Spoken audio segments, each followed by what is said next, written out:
Alright, right now we're putting up a 12-foot long piece of sheetrock into the ceiling. And this is how we're doing it. We're using this little crane, sheetrock crane device. You ready? But it has to go this way. The secret is not to break it. Okay. Put your hands close to the center. I'm going to go in the middle so I can support the center. And then we're going to slide on top of this. Keep pushing. I'm hitting the spot. Hold on, Sally. Alright. Slide around. Very good. Perfect. And now we're going to raise it up.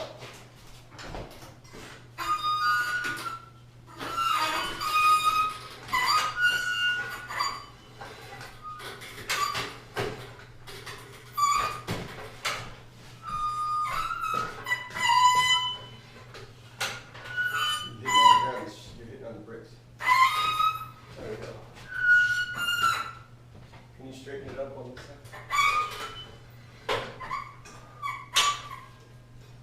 Okay, we're off. Just gonna turn it. I was using the broom.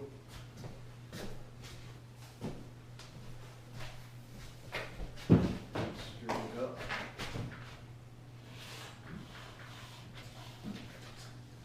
Oh, it turns again. Alright, then I'll get on my ladder and screw it in, start screwing it in.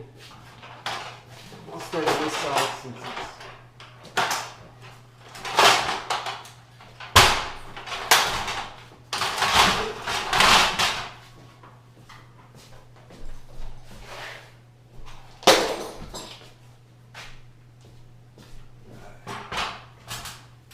Push it back on.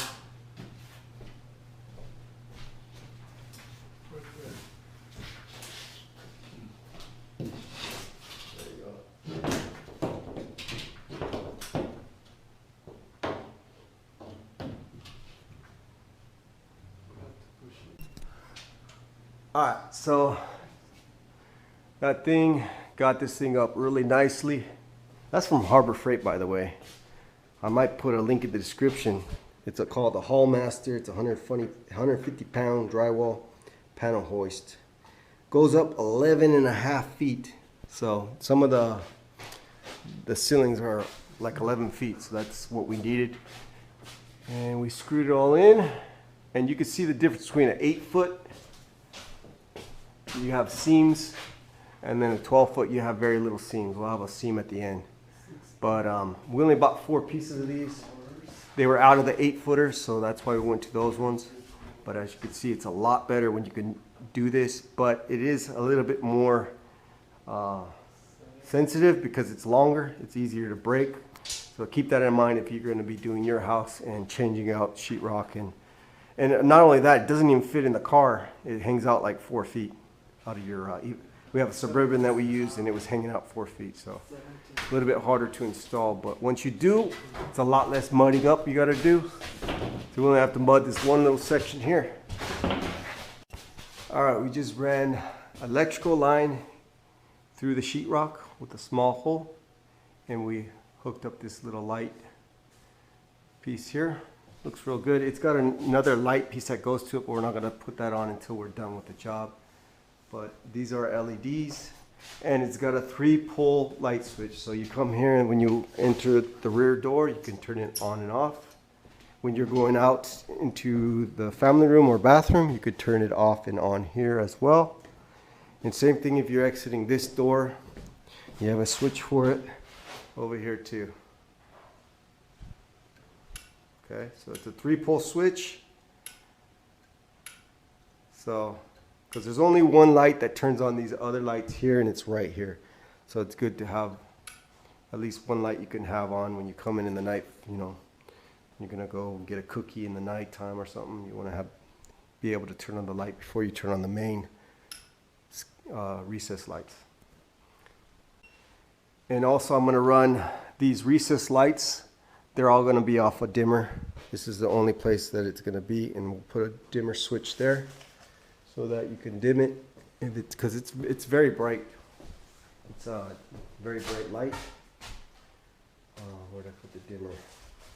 Dimmer is here. So I'm being hooking this up right here, and that way your recessed lights will be dimmable, because it's going to be times you don't want it so bright.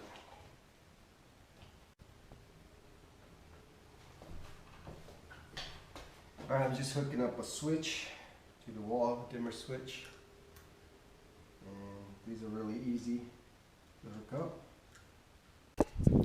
So I got the dimmer switch installed, and this one has a little LED night light, so it lets you know where the light is on the wall. And so now you can turn on the lights and have it dim, real low, or you can have it real bright. Awesome. Job done.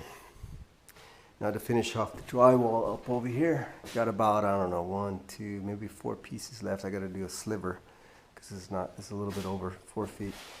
The last 2 pieces have been put up, but not by me, but somebody else.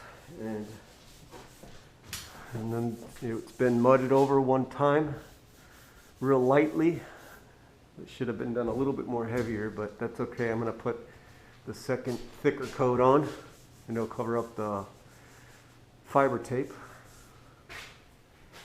And these walls are still very hideous. They tried to cover it with some mud, and it just cracked, as you can see there. So this is the plaster base that I put, and it didn't crack, nice and hard. What I'm thinking to fix this is you got to put some more Structolite over there and build it up before you start putting on the easy sand plaster. But gosh, these walls are just hideous. I mean, look at this. This is not even dry. It's just cracking here. I think this is cracking because it's just too cold, is my guess. It didn't get to harden correctly because it's just too cold. And yeah, I'm gonna suggest to put sheetrock, because I don't think that's fixable, but we'll see.